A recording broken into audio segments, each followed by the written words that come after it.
Vous avez vu sur vos tables aussi, on a mis une motion. Hein, on la fera après l'appel des élus, si ça ne dérange pas. C'est pour aider nos amis pompiers. Hein.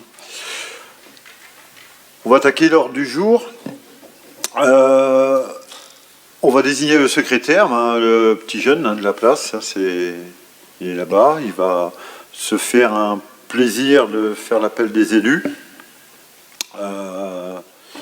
Pierrick Berthelot, c'est le plus jeune, alors on peut y aller. Point 2, tu peux faire l'appel.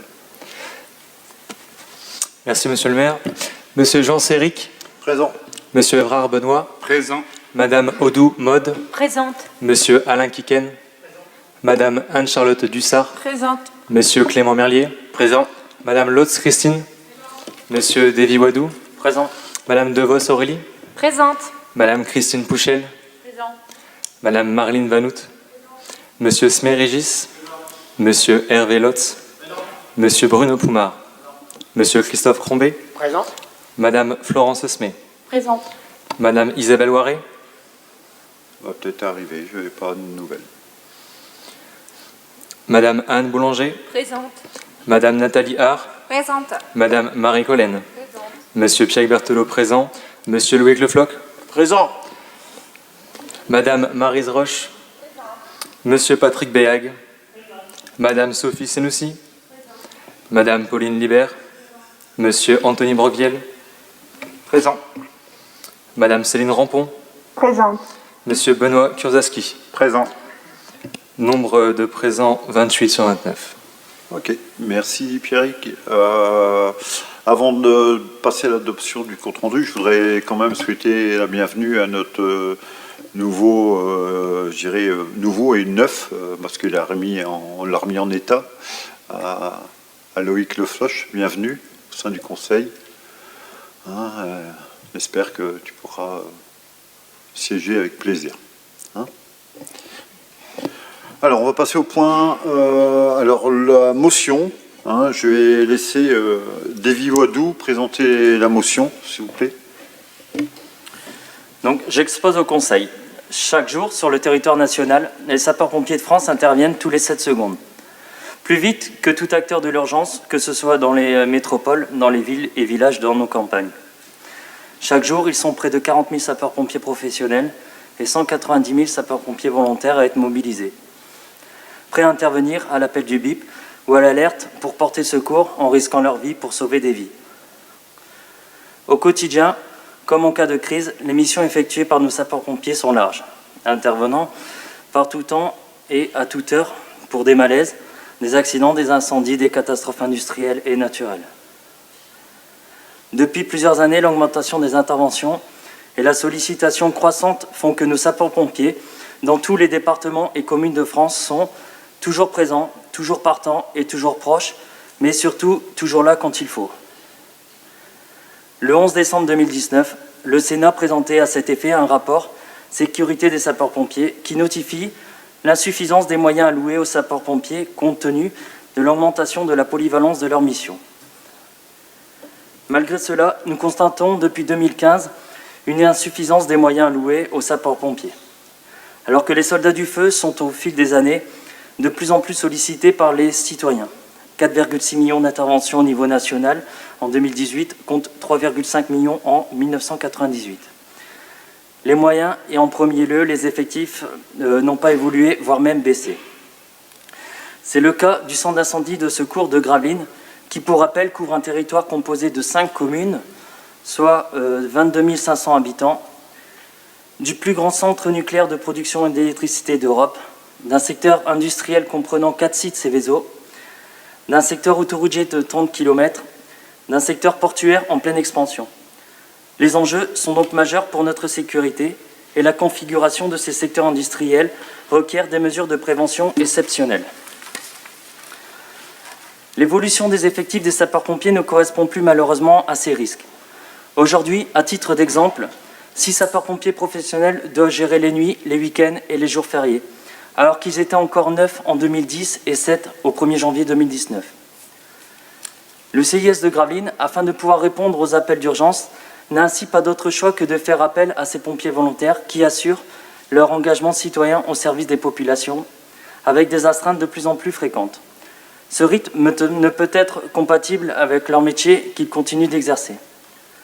Le CIS de Gravelines intervient en renfort, ainsi que pour diverses missions sur la commune de Bourbourg.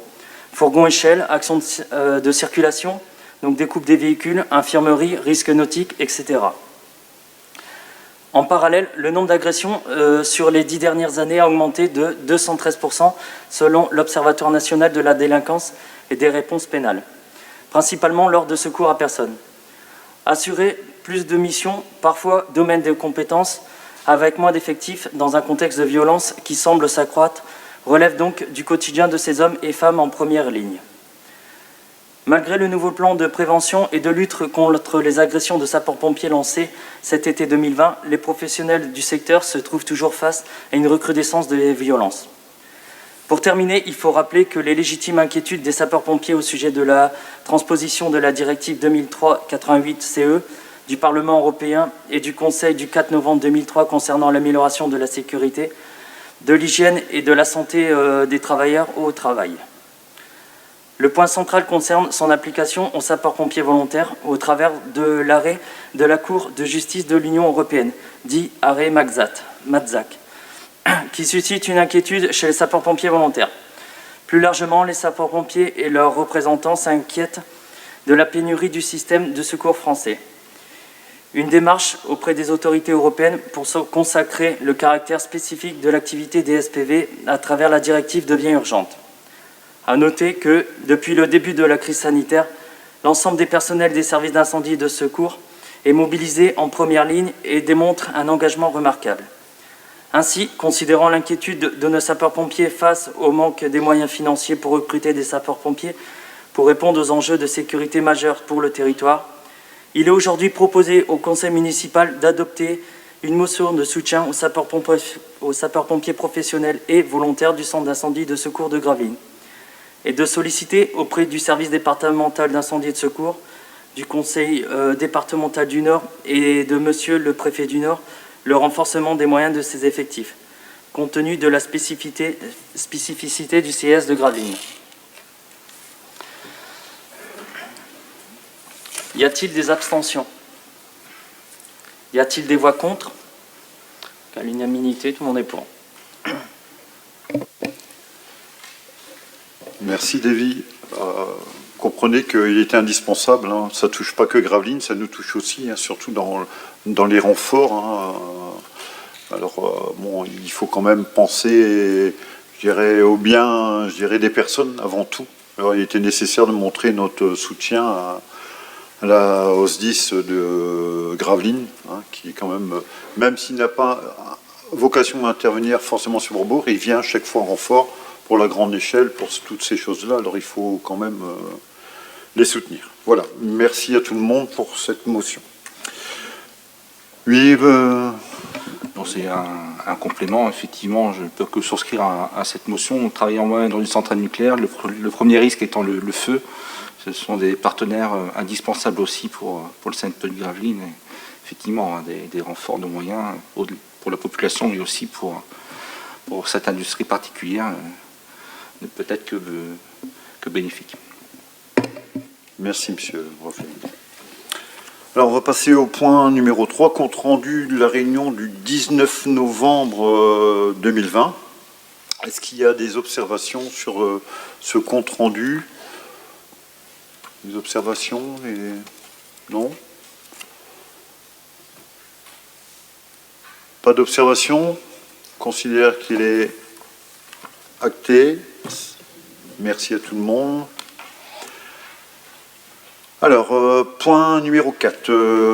On est sur l'envoi de dématérialisation des convocations aux séances du Conseil des commissions municipales et le cas échéant d'autres instances municipales, attestation d'adhésion des élus et convention de mise à disposition de tablettes numériques dans le cadre de cette dématérialisation. La commune assure la diffusion de l'information auprès de ses membres élus par les moyens matériels qu'elle juge les plus appropriés afin de permettre l'échange d'informations sur les affaires relevant de ses compétences. La commune peut, dans les conditions définies par son assemblée délibérante, mettre à disposition de ses membres élus, à titre individuel, les moyens informatiques et de télécommunication nécessaires. Dans le cadre de la poursuite de dématérialisation des procédures communales et de la démarche de modernisation et de l'administration, il est proposé aux élus d'adhérer à la convocation dématérialisée aux séances de conseil municipal, des commissions municipales et, le cas échéant, d'autres instances municipales. Cette adhésion sera matérialisée par la signature d'une attestation nominative par chacun des élus concernés. Parallèlement, il sera proposé aux conseillers municipaux qui en feront la demande la mise à disposition d'une tablette numérique qui leur permettra de consulter de manière dématérialisée leur convocation, ainsi que l'ensemble des projets de délibération, notes de synthèse et de pièces annexes afférentes relatives aux séances de conseil municipal, aux réunions des commissions municipales, ce système pouvant potentiellement être élargi ultérieurement à d'autres instances municipales. Ainsi, il vous est demandé de bien vouloir adopter les termes de l'attestation d'adhésion, suivisés ainsi que ceux de la convocation de la mise à disposition de tablettes numériques et d'autoriser en conséquence monsieur le maire à signer la dite convention avec les intéressés dans le cadre de cette démarche de dématérialisation. On vous a joint les deux conventions, hein, la convention. Alors je ne sais pas, est-ce que tout le monde en a pris connaissance? Bon, je dirais, on est dans la dématérialisation, mais dans la mouvance aussi du numérique. Je pense que ça peut être un bien pour tout le monde. Ça permettra de gagner au moins une journée sur les envois de documents, des choses comme ça. Ça peut être très intéressant pour la suite. Alors je propose à tout le monde de passer au vote si les gens s'intéressent. Y a-t-il des questions d'abord là-dessus? Non? Personne? Bon, y a-t-il des gens contre? Abstention? Tout le monde pour? Merci. Monsieur Hage. Juste une petite remarque. Donc pour les élus qui souhaiteraient ne pas être équipés de tablettes, de venir me voir. Donc il y aura un document à remplir. Alors je ne l'ai pas là, hein, mais c'est au moins que je puisse prendre note pour budgéter le nombre de tablettes suffisamment. Voilà. On est quand même 29. Si on est les 29, on en achètera une peut-être supplémentaire pour dire que si on a une qui tombe en panne, parce qu'il ne faut pas qu'on se retrouve rouler, ça peut arriver. Voilà. Alors merci encore à tous. Alors on va passer au point 4, budget de la... Non, finance, pardon, au point 4. Aurélie DeVos, si elle veut bien s'y mettre, le budget de la commune, exercice 2020. Merci d'avance. Bonsoir. En ma qualité d'adjoint au logement et aux finances, j'expose au Conseil que, dans le cadre de la gestion budgétaire de la commune, il y a lieu d'établir une décision modificative. Les modifications du budget apportées par cette décision modificative représentent une diminution à hauteur de 103 032 € en section de fonctionnement. Aucune régularisation n'est effectuée pour la section d'investissement. En ce qui concerne les dépenses, les modifications apportées au chapitre 11, charges à caractère général, représentent une augmentation de crédit de 6 241 €, composée comme suit. Pour le compte 63 512, taxe foncière, plus 3 129 €. Il s'agit de la taxe foncière pour le bâtiment 25 rue Paul Machy, dont la commune est propriétaire, qui s'élève à 3 197 €. Le delta de 68 € restant englobe le dégrèvement d'autres taxes foncières, donc excédent de versement, à savoir donc avis de taxe foncière sur les propriétés bâties 11 883 € et donc un dégrèvement de 11 000 €. Avis de taxe foncière sur propriété non bâtie de 519 €, dégrèvement de 110 €. Et avis de taxe foncière pour le 73B avenue Carreau et le 25 rue Paul Machy de 5 927 € et donc un dégrèvement de 79 €. La prévision au budget primitif 2020 était de 15 000 €. Le montant total des taxes foncières payées s'élève à 18 129 €. Pour le compte 63 513, autres impôts locaux, plus 3 112 €. Il s'agit de la taxe d'habitation du 25 rue Paul Machy, de 1 611 € et d'une régularisation des taxes d'habitation sur les logements vacants. Au budget primitif a été prévu uniquement 1 031 € de taxes d'habitation sur les logements vacants, à la hauteur de celles payées sur l'année 2019 pour le logement à rue de Cassel. En date du 3 décembre 2020, nous recevons l'avis d'imposition 2020 de la taxe d'habitation pour le 25 rue Paul Machy à hauteur de 1 611 €. En date du 10 novembre 2020, nous avons reçu les avis d'imposition des taxes d'habitation sur les logements vacants. 3 logements sont concernés. Le 5 rue de Cassel pour 638 €. C'est un logement rattaché à l'école Sévigné et que la commune ne reloue pas avant d'effectuer des travaux de rénovation. Pour le 36 rue Benjamin Vandenbroek, la taxe d'habitation pour logement vacant s'élève à 851 €. C'est un logement qui est rattaché à l'école Lamartine et que la commune a récupéré pour le rattacher à l'établissement scolaire et réaliser des locaux et ou des classes supplémentaires. Dernier logement qui se trouve au 1 rue de Cassel, donc pour 1 043 €, c'est le local des Restos du Cœur. Au chapitre 12, charges de personnel, il convient d'enregistrer une régularisation de moins 109 364 €. Compte 6 456, versement au Fonds national de compensation du supplément familial, plus 1 096 €. La notification de la Caisse des dépôts informe qu'à la suite des opérations de compensation du supplément familial de traitement pour l'année 2018, la commune est redevable de la somme de 13 096 €. Or, la prévision initiale a été estimée à 12 000 €. Pour le compte 64 162, emploi d'avenir, moins 834 €. L'unique contrat à venir sur la période 2020 a pris fin en juin. Il est possible de régulariser précisément les dépenses concernant les salaires de ce contrat qui occupait des missions d'animation. Les dépenses de personnel s'élèvent à 8 466 € pour une prévision de 9 300 €. Compte 64 168, autre emploi d'insertion, moins 109 626 €. Il s'agit plus particulièrement des contrats PEC. Il avait été estimé pour l'année 2020 de recourir à un maximum de 25 agents, tous services confondus. Animation, entretien des locaux, des services techniques. En l'occurrence, nos besoins se sont cantonnés à une moyenne de 11 agents. Les conditions de recrutement sur de tels contrats sont soumises à des critères stricts. La durée du contrat est en général d'1 an, le renouvellement étant très exceptionnel. La dépense prévisionnelle pour ces 25 contrats s'élevait à 274 687 €. On estime la dépense à ce jour pour les 11 contrats à 165 061 €. Au chapitre 14, atténuation de produits, le compte 73 911 71, dégrèvement de taxes foncières sur les propriétés bâties en faveur des jeunes agriculteurs, doit être augmenté de 91 €. La dépense a été estimée à 727 € et l'avis définitif s'élève à 818 €. Nous passons aux recettes. Au chapitre 13, atténuation de charges, on peut régulariser au même titre que les dépenses le remboursement sur rémunération du personnel pour le compte 64 19, soit une diminution de crédit de 89 973 €. Il s'agit de la participation de l'État pour le contrat à venir, prévision de 10 000 € et réalisation de 6 311 €, soit une différence de 3 689 €. Et pour les contrats PEC, prévision au budget primitif de 130 000 € et estimation révisée à 56 000 €, soit une différence de 74 000 €. Sur ce compte sont comptabilisés les remboursements des indemnités journalières des agents de la collectivité. Le versement est effectué par différents organismes.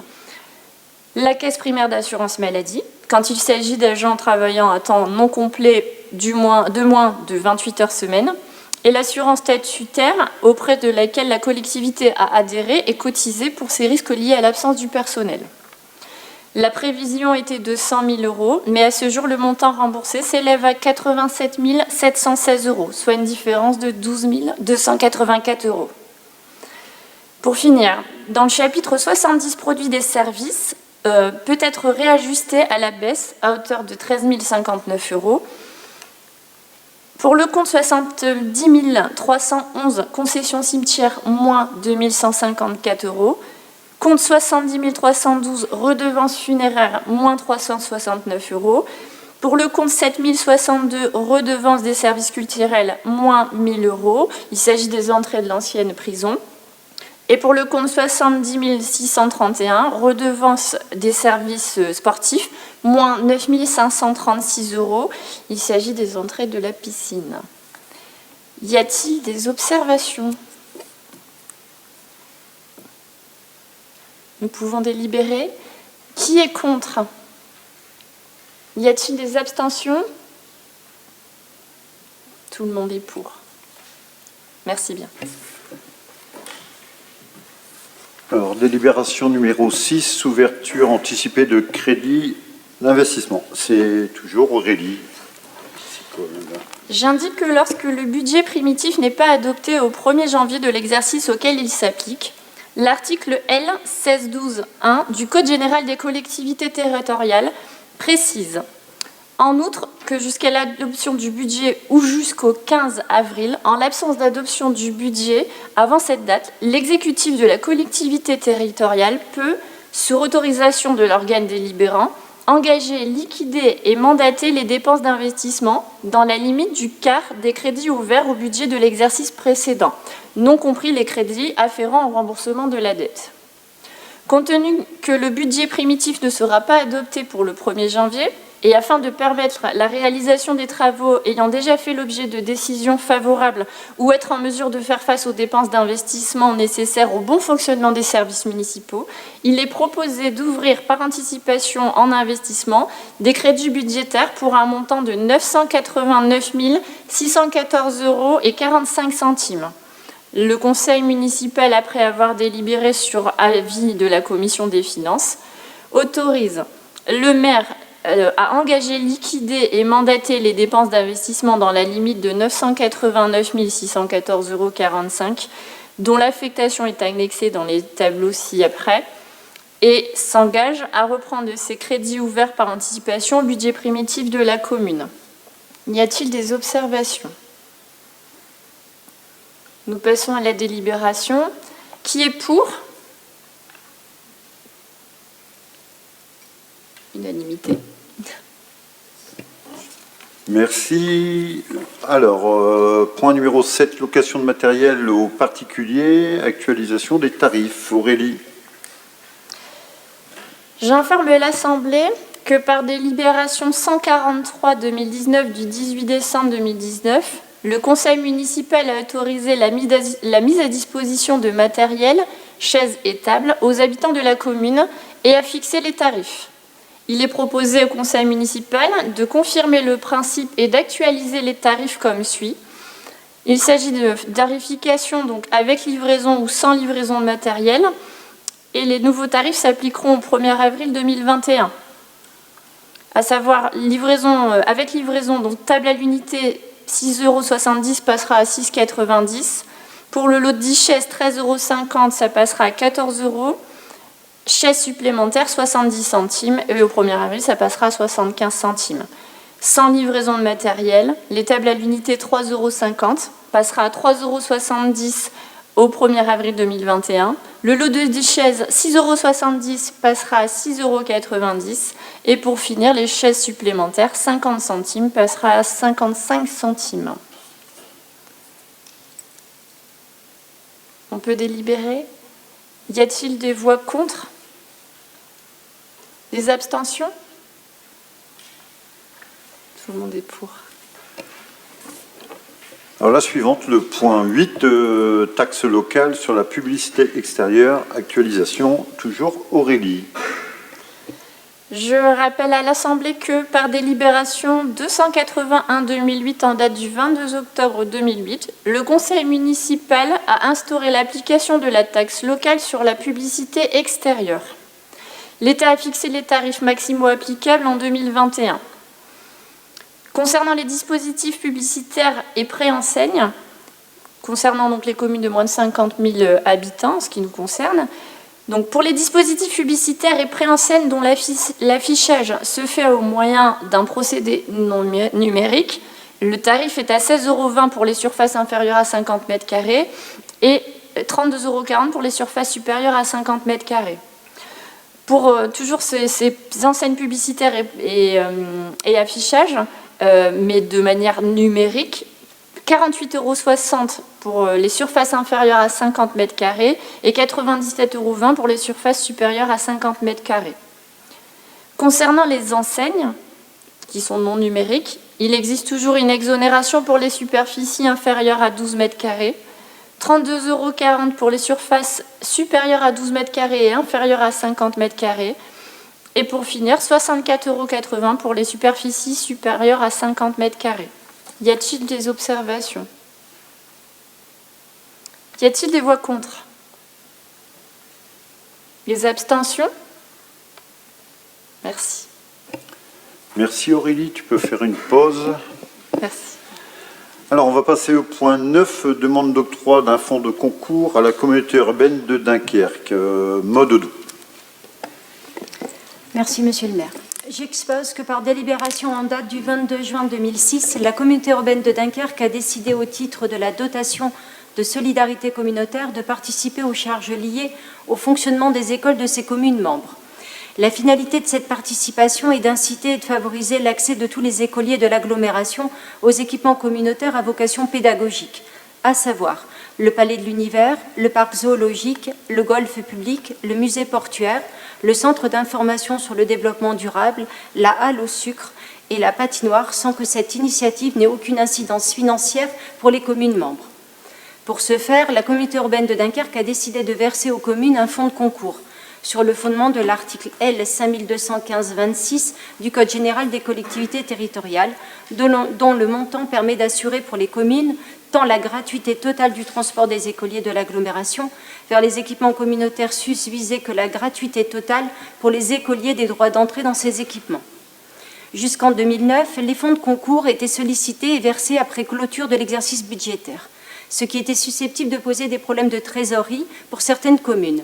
Pour pallier à ces difficultés et à compter de 2010, les remboursements seront effectués désormais au cours de l'exercice concerné. En ce qui concerne notre commune, ce fonds de concours prendra en charge les frais de transport et entrée dans les équipements communautaires durant le temps scolaire. Le montant prévisionnel des dépenses de fonctionnement supporté pour chacune d'elles au titre de l'année 2021 pour le transport et le droit d'accès des écoliers de l'agglomération aux équipements communautaires, dont le détail est annexé à la présente délibération, s'élève à 21 150,30 € TTC. Dans le cadre, conformément à l'article L. 5215-26 du Code général des collectivités territoriales, il convient de solliciter la communauté urbaine de Dunkerque quant à l'octroi d'un fonds de concours correspondant à ce montant maximum prévisionnel. Le versement d'un premier acompte pourra ainsi intervenir immédiatement dès signature de la convention afférente et le solde, ajusté à concurrence du montant total des dépenses réellement acquittées, sera versé dès la fin de l'exercice. Donc après avoir délibéré, le conseil municipal sollicite la communauté urbaine de Dunkerque pour l'octroi d'un fonds de concours prévisionnel de 21 950,30 € TTC pour participer au fonctionnement des écoles au titre de l'accès des écoliers aux équipements communautaires à vocation pédagogique. Je vous demande aussi d'autoriser Monsieur le maire à signer tout acte nécessaire à la mise en œuvre de la présente délibération. Y a-t-il des observations? Qui est pour? Pas d'abstention? Pas de voix contre? Merci. Merci Maude. Alors nous allons passer à la réfection du monument aux morts au cimetière militaire. Demande de subvention par Pierrick Berthelot. Merci Monsieur le maire. J'informe le conseil municipal que Monsieur le président du Souvenir français a sollicité la commune en 2018 afin de procéder à la réfection du monument du Souvenir français situé dans l'ancien cimetière. Les travaux ont consisté en la réfection du monument ainsi qu'à la pose de plaques de granit noir avec gravure des noms qui étaient devenus illisibles. Le montant des travaux s'élevait à 4 424,50 € hors taxes, exonération de TVA suivant l'article 261-10 du Code général des impôts. Ils ont été commandés en avril 2019 et facturés en novembre 2019. Il indique que le président du Souvenir français transmet un chèque de 1 000 € pour la participation à ces travaux. Après délibération, le conseil municipal accepte la participation de 1 000 € du Souvenir français et inscrit cette recette au compte 10 251. Des questions? Qui est contre? Qui s'abstient? Qui est pour? Merci. Merci Pierrick. On peut remercier Monsieur Allard qui est toujours partant lorsqu'on lui demande de nous aider sur ce genre de bâtiment. On pourra l'en remercier, hein, c'est important.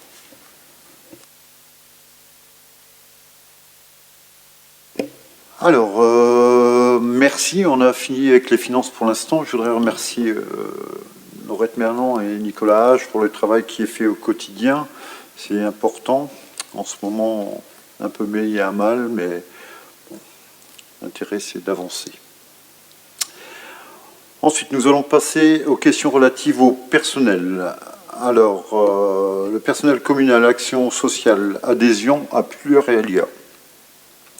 J'expose au conseil municipal que selon les dispositions de l'article 9 de la loi 83-634 du 13 février 1983, l'action sociale vise à améliorer les conditions de vie des agents publics et de leurs familles, notamment dans les domaines de l'enfance, des loisirs, ainsi qu'à les aider à faire face à des situations difficiles. Considérant l'intérêt de faire bénéficier aux agents actifs, stagiaires et titulaires de la collectivité de Bourbourg de prestations sociales, à savoir des allocations pour la famille, des allocations pour la scolarité, des avantages pour les loisirs et la culture, et d'aide financière, bien sûr.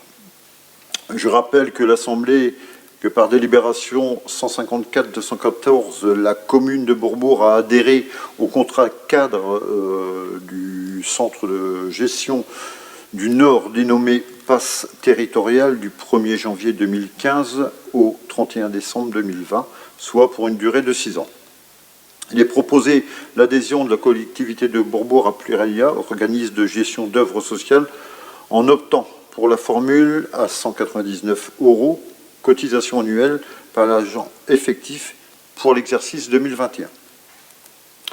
Vu l'avis du conseil municipal du 14 décembre 2020, le conseil, après délibération, actera l'adhésion. Je vais peut-être, s'il y a des gens qui ont des questions là-dessus, peut-être Monsieur Hage veut amener les précisions pour expliquer un petit peu le pourquoi. Alors, la ville de Bourbourg adhère déjà à Plurialia via le pass territorial. Donc, c'était un groupement de commandes qui avait été mené par le centre de gestion il y a 6 ans. Lors de mes premières rencontres en fait, avec le personnel, ils m'ont fait part effectivement que c'était plus forcément en adéquation avec le profil de l'agent de Bourbourg, c'est-à-dire effectivement un peu plus de le bilan social, mais en exergue, il y a un peu plus de 30% des agents qui ont plus de 55 ans. Donc pas forcément des enfants, et ils se retrouvent un peu moins dans l'offre sociale. Donc on s'est donné 1 an pour retravailler sur l'offre sociale. Et donc, par rapport à ça, donc on adhère à Plurialia en direct et non plus en passant par le centre de gestion, avec donc à 199 € qui est la formule équivalente à celle qu'on avait au niveau du pass territorial pour donner 1 an de réflexion avec les agents. Et on retravaillera effectivement. Donc, il est vraisemblable que l'année prochaine, on revoie une délibération sur la même thématique. Et on vous proposera effectivement l'offre sociale retenue par les agents. Merci, monsieur.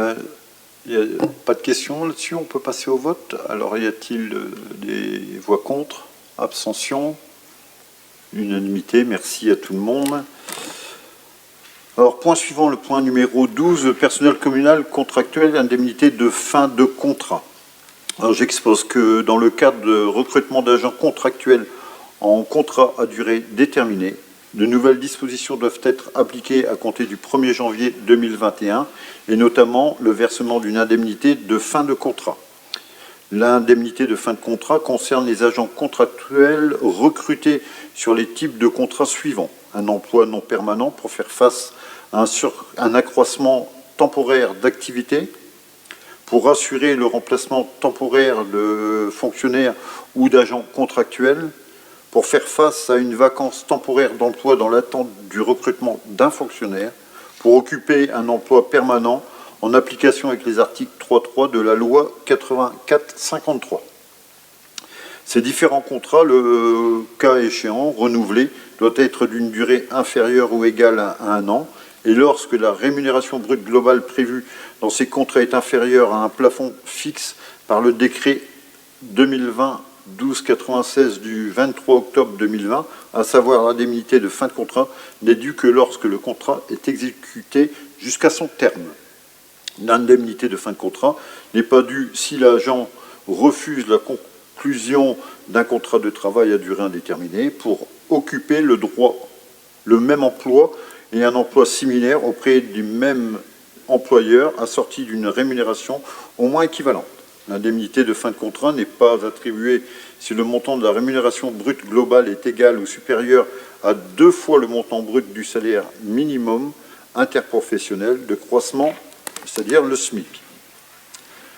L'indemnité de fin de contrat est fixée à 10% de la rémunération brute globale perçue par l'agent au titre de son contrat et le cas échéant de ces renouvellements et sera versée au plus tard 1 mois après le terme du contrat. Voilà. Y a-t-il des questions là-dessus? Pas de questions. Passe au vote. Y a-t-il des voix contre? Abstention? À l'unanimité. Merci à tous. Alors, nous avons fini avec les points du jour. On va passer au compte-rendu des décisions prises dans le cadre de l'article 21, 22, 22 du Code général des collectivités territoriales. Et je vais laisser la parole à Aurélie, comme elle s'est bien reposée. Elle peut y aller. Merci, Monsieur le maire. Je rappelle que conformément à l'article L21-22-22 du Code général des collectivités territoriales, il doit rendre compte à chacune des réunions obligatoires du conseil municipal des décisions prises en vertu de l'article L21-22-22 du même code relative aux délégations de pouvoir au maire précédemment votées. Décision du maire numéro 55-2020 en date du 26 octobre 2020 portant renouvellement à la ligne de trésorerie auprès du Crédit Agricole Nord-de-France comme stipulé à l'article 4, reconduction de la convention passée avec cet établissement en date du 29 novembre 2019. Ce crédit est susceptible de renouvellement après nouvelle analyse du dossier. La demande de reconduction devra être notifiée au prêteur par lettre recommandée avec accusé de réception 30 jours avant l'échéance fixée au présent contrat. En cas de renouvellement, une nouvelle convention sera établie. Ce contrat vient à échéance le 28 novembre 2020. Caractéristiques de l'offre, pour rappel, le montant est de 500 000 € pour une durée de 12 mois. L'indice est fixé par rapport à l'Euribor 3 mois moyenné, floré à 0%. La marge est à 0,20. La base de calcul est le nombre exact de jours écoulés sur la base d'une année de 360 jours. Le montant minimum de tirage est de 10 000 €. Le règlement des intérêts, donc c'est des comptes établis à chaque fin de trimestre civil et avec un paiement sous quinzaine. La mise à disposition des fonds le jour même pour une annonce en télécopie ou par mail avant 10 heures. Le remboursement est fait par virement avisé par télécopie ou mail le jour du remboursement avant 10 heures. La date de valeur est jour pour jour. Le jour de remboursement ne porte pas d'intérêt. La commission d'engagement est la même que l'année passée, de 0,20, à savoir 750 €.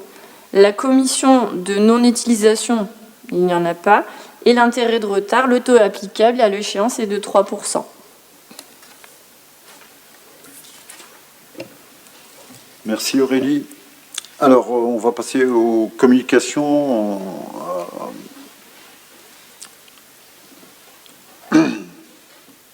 Désolé. Je voudrais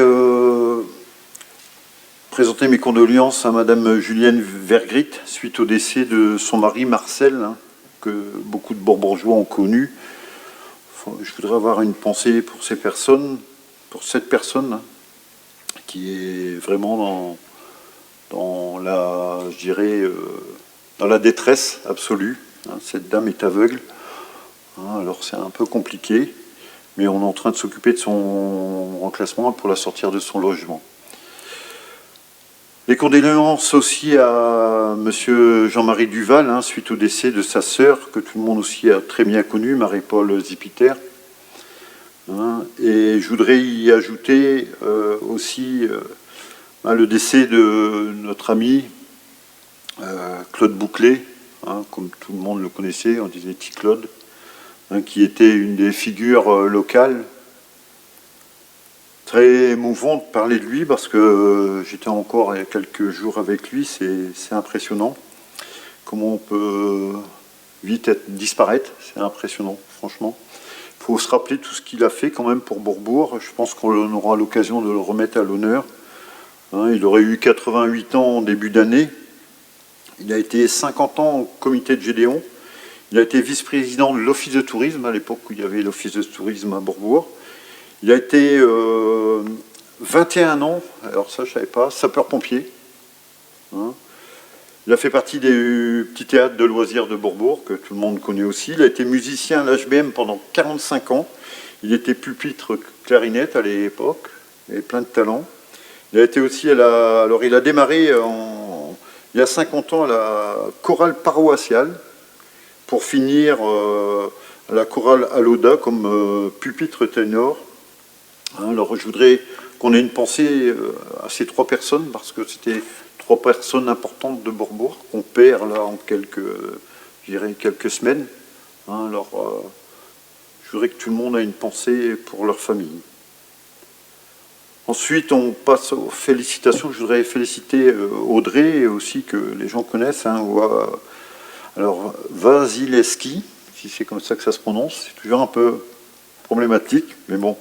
Suite à la naissance de son petit garçon Axel, hein, le 2 novembre, on pense bien à elle. Hein, elle nous reviendra dans quelques mois, je pense. Hein, elle est salariée au CCAS.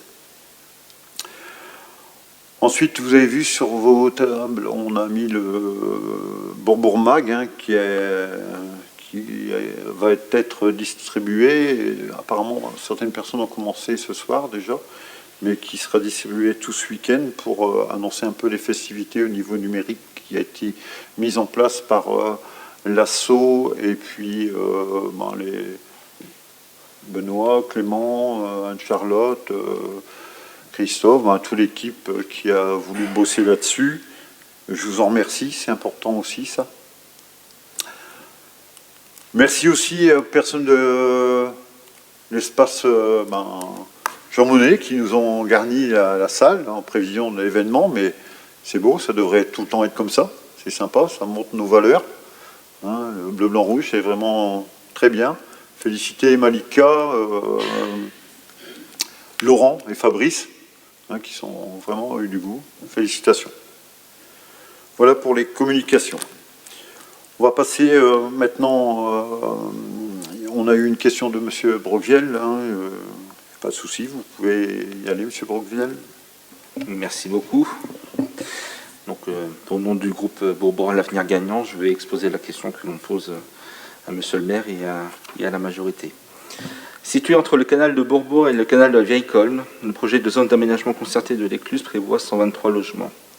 C'est une excellente opportunité pour le développement de notre cité et reflète l'attractivité de notre commune.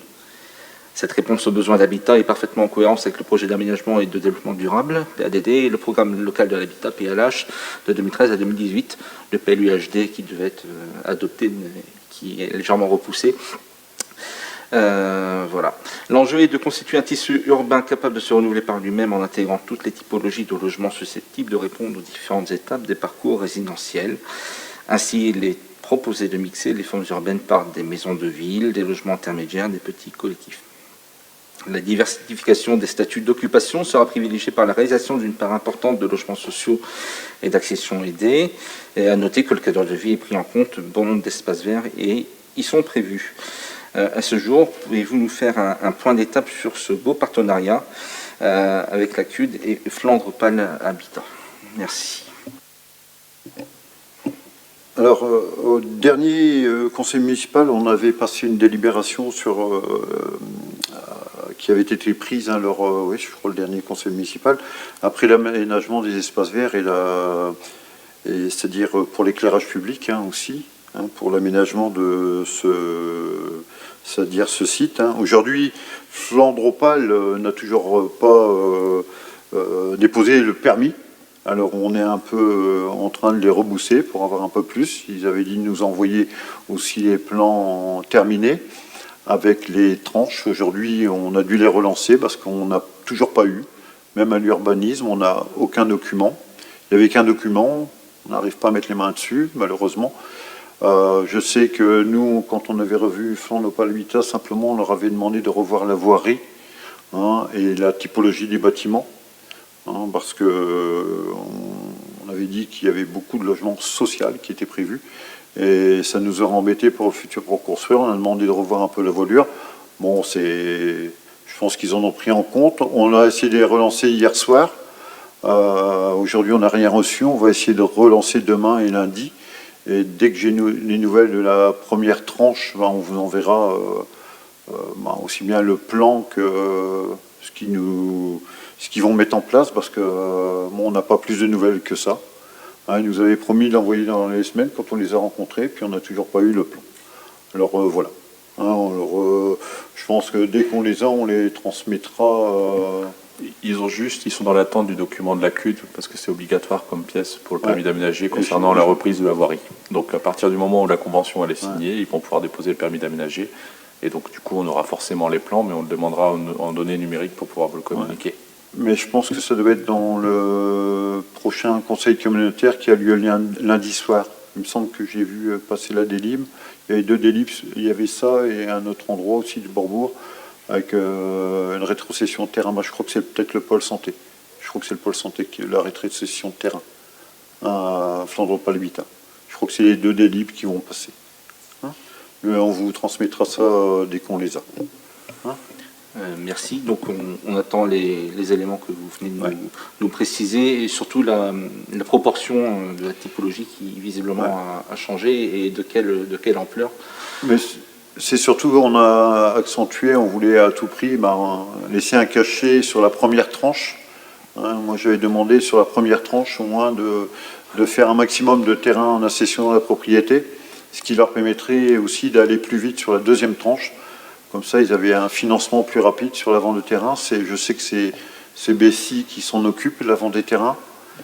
Mais comme ça n'a pas encore été officiellement donné, on n'a pas le droit normalement de supputer des choses tant que ça n'a pas été voté. Non, mais effectivement, le projet dès le départ, il comprenait une partie de l'accession, puis ça répond à un besoin et une demande de la population, mais on aimerait également connaître la réduction de la proportion de logements sociaux.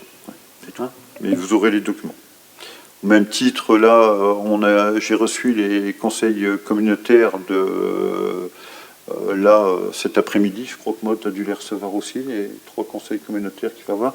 Là, on va pouvoir déterminer, parce qu'en plus, on avait mis les conseils municipaux le même jour, malheureusement. Il y en a 2 qu'on doit bouger, celui de février et de juin. On va être obligé de bouger, alors on vous donnera les conseils municipaux et les commissions finances dans la foulée. Voilà. Bon, moi je crois qu'on en a fini, ou y a-t-il des gens qui veulent... Maude, vas-y, prends la parole. Merci, monsieur le maire. Alors, moi, je voudrais vous parler simplement de la cérémonie d'investiture du nouveau CMJ qui aura lieu donc ce samedi à l'espace Jean Monnet.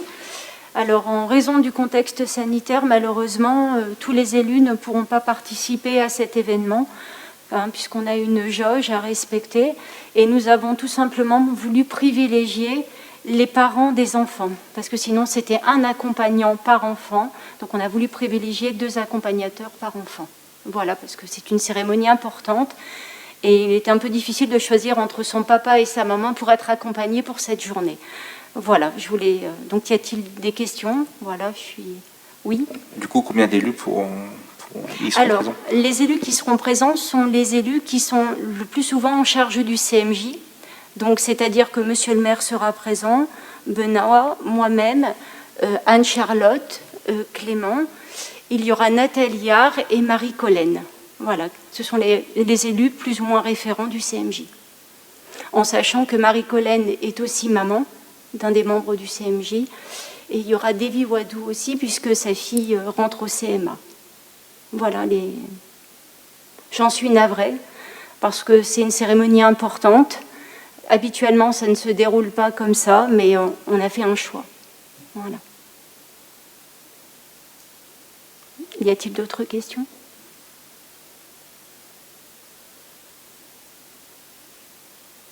Merci. Il y avait d'autres interventions ? Aurélie ? Vas-y. Ma question est pour l'équipe Bourbourg-l'Avenir Gagnant. Alors je m'excuse, j'ai pas pu rebondir au dernier conseil municipal, j'avais la Covid, j'étais absente. Pendant ce conseil municipal, vous avez évoqué le budget des seniors qui aurait été divisé de moitié. Est-ce que vous pouvez nous donner une explication sur cette affirmation ? Auparavant, il y avait un colis de Noël d'une quinzaine, 18 €, et le repas des seniors, qui était d'une jauge de 25-26 €. Donc quand on cumule les deux, ça fait une quarantaine d'euros. Voilà, on comprend que le Covid n'a pas pu permettre le repas des seniors, mais on aurait pu faire un geste plus important pour le colis de Noël. 20 € c'est bien, mais c'est quand même une somme divisée par 2 par rapport aux exercices précédents. D'accord, je comprends mieux. Je ne sais pas si... Alors, ça me concernait par rapport aux finances et ça m'avait touché cette remarque. Je ne sais pas si peut-être quelqu'un... Oui, voilà. Donc, il y a Florence qui gère un peu les parties seniors qui souhaiterait apporter une réponse. Oui, bonsoir. Effectivement, nous avons versé exactement à 1350 personnes, c'est bon. Trop près ? Là, c'est mieux. Et là ? Donc, je disais, nous avons... Vous entendez ou pas ? Non, je dis, essaie de parler fort alors, hein, comme si tu crierais. Là, si je crie. Donc, effectivement, nous avons versé à 1350 personnes de plus de 65 ans et plus que nous avons recensées avec les dernières listes électorales. Aujourd'hui, vous nous dites qu'on a divisé cette somme par 2. Ce n'est pas du tout les chiffres que moi j'ai, selon ce que vous avez versé en 2019. Donc, si vous avez des chiffres à nous communiquer, parce que ce n'est pas du tout... Ouais, Florence, ouais, on a du mal à entendre, mais j'ai compris ce que tu allais exposer. À la limite, tu peux venir ici sur le micro, ce sera peut-être préférable, parce que là, vraiment, on n'entend pas... C'est pas net. On est trop éloigné de la baffe. Alors moi, j'ai un retour, alors on entend...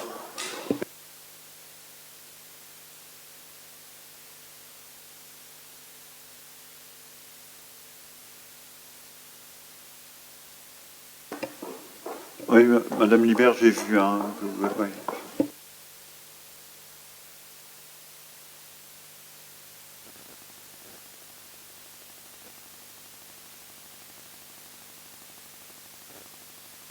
Bonsoir, c'est mieux ? Ouais, excusez-moi, j'étais un peu loin. Je voulais pas non plus hurler. Donc je disais oui, on n'a pas compris votre question par rapport aux seniors. Vous nous dites qu'on a divisé par 2 l'enveloppe.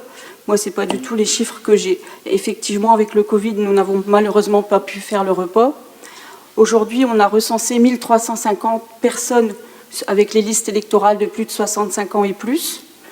Donc avec le CCAS, lors du CA, il a été voté un coupon de 20 € en chéquier qui a été distribué. Aujourd'hui, je dirais également que ça fait travailler nos commerces locaux par rapport avant, vous distribuez un colis dans un sac en plastique. Non, je peux... 30 secondes non, en fin de compte, ce que Florence veut dire, non. On n'a pas divisé la somme en 2. Si vous reprenez bien ce qui avait été dit à l'époque, on avait une somme totale au CCS qui était de 24 000 €, si mes souvenirs sont exacts. 24 000 € divisé par 1350, ça ne rentrait pas. D'ailleurs, à l'époque, si je me souviens bien, Maryse Roche était présente.